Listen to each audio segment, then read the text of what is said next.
Ladies and gentlemen, look at Detroit, if you will. Does Detroit need more cops right now? Does Detroit need more teachers and firemen? No. Detroit needs more private sector growth. And this is an illustration of the point. Detroit's a big problem. Here's Obama and Axelrod. Well, we need more jobs, firemen, teachers. That's not going to help Detroit right now. So why do Obama and Axelrod want it? Because they're talking about actually more bureaucrats. It's more control.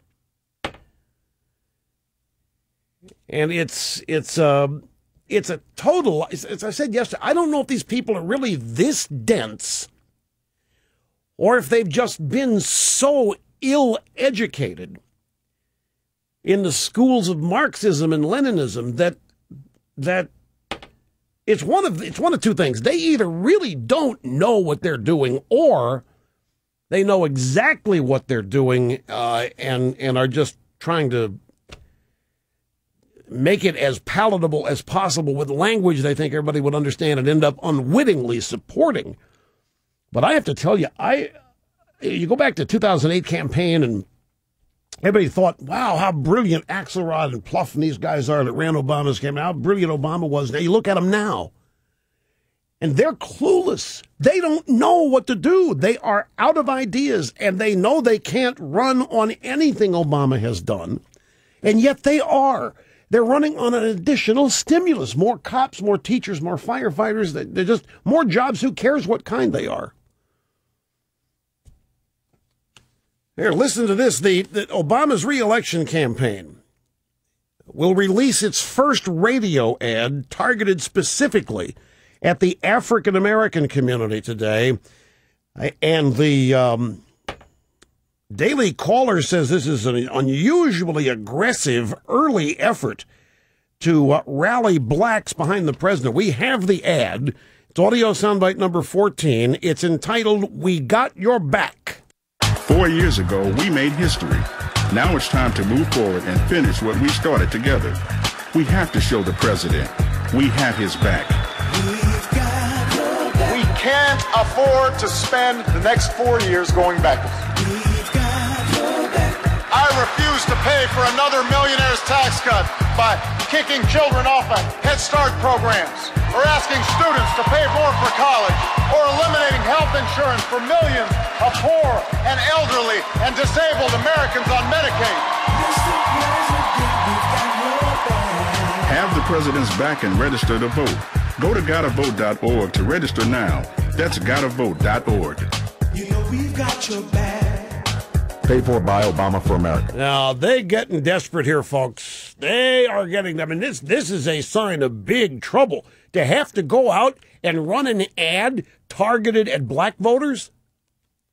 And I could ask, the predictable question, can you imagine if a white candidate ran an ad like this, aimed at white voters? There would be hell to pay. Racism charges would be going back and forth. But has anybody ever been kicked out of a Head Start program? We can't afford to spend the next 4 years going backwards. That's exactly what we're doing. We're going backwards at full throttle. That's the whole point here. I refuse to pay for another millionaire's tax cut by kicking children out of Head Start programs. Where is that happening? Head Start's funding is increased year after year, no matter who's in the White House, no matter which party controls Congress. Head Start never gets smaller. It never pays for a millionaire's tax cut. This is absurd, but I know that they think that their audience is susceptible to being persuaded by this. I refuse to pay for students, asking students to pay more for college. They are, Mr. President, your buddies in higher education are financially raping these students, and your student loan program is putting them in debt to you for the rest of their lives. while you sit there and refuse to allow it. You run an ad into the black community, say you refuse to allow tuition to go up. The rich guys are getting a tax cut, so tuition go. This is nonsensical. I know that the target audience here, some of them fall for it because it's emotion-based. Health insurance for millions of poor and elderly? Nobody's health insurance? This is absurd. Everybody gets health treatment in this country. Call the emergency room. Anyway, when they're running ads in June to a group that traditionally votes 93% for the Democrat, then, folks, you have to say that they in heap big trouble. Little Elizabeth Warren lingo out there. Now, Roland Martin this morning on CNN, Starting Point. And is he still at CNN or did he get suspended? He's there? Okay. Because it says here he was the guest of Washington Watch. Oh, maybe if you host a show at CNN, you can guest on another CNN show rather than appear. How does that work? You have your show at CNN and some other show wants you, so you do a guest shot on a network where you already have your own show. Anyway, Roland Martin had this to say. They were talking about the new report that median net worth fell 40% during the recession. That story was in the New York Times yesterday. This is net worth fell 40% in the recession. Here's Roland Martin. We talk about African Americans, 53% of black wealth has been wiped out. And that's going to affect the next two generations. Because typically you start your business with a home loan. You can't do it because you don't have a home now. 53% of black wealth has been wiped out. Now, he doesn't say it's the Obama economy, but it is. And this is why the regime has to worry about shoring up even black voters. That and gay marriage. Gay marriage and black unemployment, overall black wealth destruction in this country. When the black president, first in history, they're in trouble. Can you imagine what their polling data must look like? They have to put together a spot like this. So all these people, they've lost their wealth.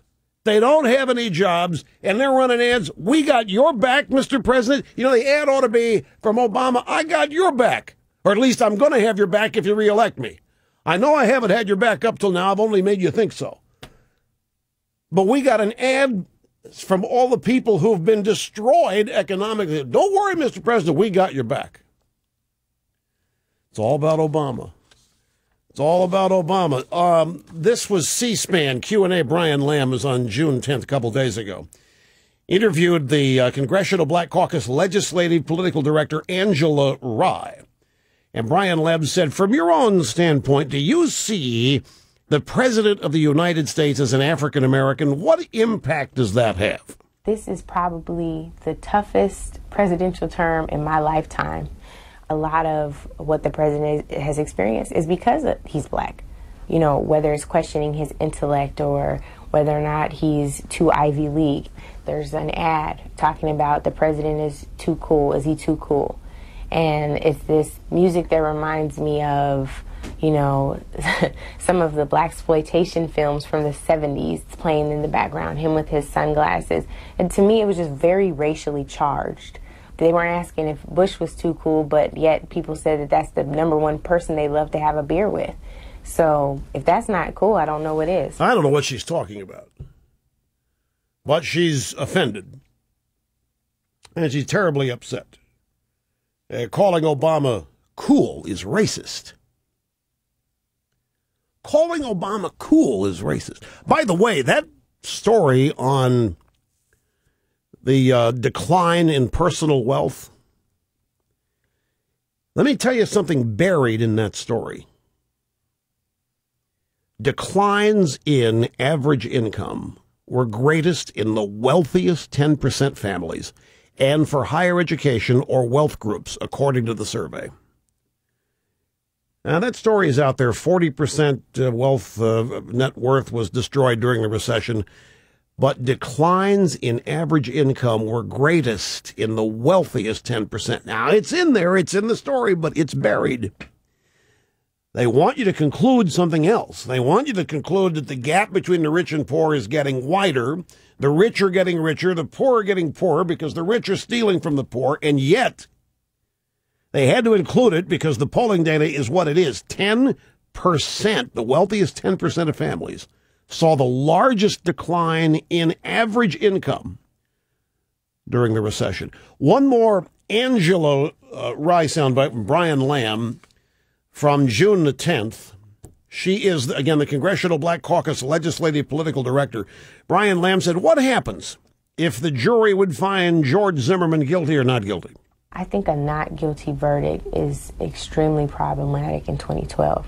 I know folks have talked about race riots and all these others. I don't know that. I think that we live in a day and age where people are educated enough not to do that. I know that his mother and his father have asked for peace, peaceful solutions, not repaying evil with evil.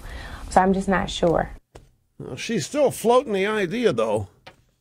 She's floating the idea of possible race riots. She says she hopes there aren't any, but she's still floating the idea. Obama's bad week continues its deterioration into this week. That and much more straight ahead when we get back. Don't go away.